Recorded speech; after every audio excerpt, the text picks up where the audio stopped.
আমের সিজনে গ্রামে আসছি আর আম ভর্তা খাবো না তা তো হয় না। আমাদের কাছে এবার খুবই অল্প আম আসছে, তাতে কি হয়েছে, কাকাদের কাছে এখনো আম আছে। তাই তো আমি লম্বা একটা কোঠা নিয়ে কাকাদের কাছ থেকে আম পাড়তেছিলাম। আর গাছে যেহেতু পিঁপড়া প্রচুর, তার জন্য আমরা কোঠা দিয়ে আম পাড়তেছি গাছ থেকে।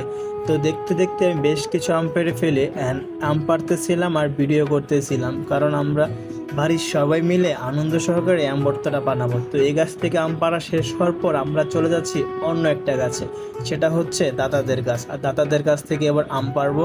সত্যি বলতে এবার সবার গাছেই খুব অল্প পরিমাণে আম আসছে, যার কারণে আমরা সবার গাছ থেকে দু একটা করে আম পাড়তেছিলাম, যাতে কারো মনে বেশি একটা আঘাত না লাগে। সবার কাছ থেকে এক দুটা করে পেরে আমরা সবাই মিলে ভর্তাটা আজকে বানাবো।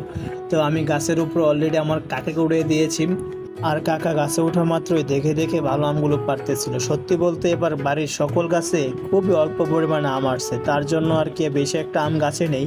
আর এই সময়টাতে গাছে আম নাই বললেই চলে। তারপরে যেহেতু আমাদের সকলের মন চাচ্ছে আম ভর্তা খেতে, তাই আমরা বাড়ির সকল গাছ থেকে দেখে দেখে আম বাড়তেছিলাম। আর এই পাশের পরিবেশটা খুবই অসাধারণ, ধানগুলো কাটছে আর বৃষ্টির পানি এখনো জমে আছে। তো এই গাছটা থেকে আমরা বেশ কিছু আম পারি। আর এখন দরকার আমাদের একটা বোল আর হচ্ছে কাঁচামরিচ। তুই সাইড ডাম লই আর চিনি লই যা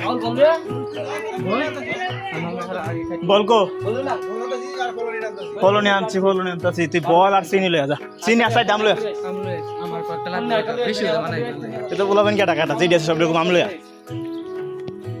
বেশি হলে বানাই আমি একটা অন্য কাজে আটকে পড়ে আমার আপু এর ফাঁকে আম ভর্তা বানিয়ে ফেলে। তো দেখতে পাচ্ছ এ হচ্ছে আম ভর্তা কিছু পিকচার। হাত মরে দিস না হাত মরে দিস না সবাই আধ জায়গা দিকে সবার আড্ডা আমার আড্ডা টাইম বানাইছি দিকে টাক দই একজনের হাত দো একজনের হাত রাখা দিস না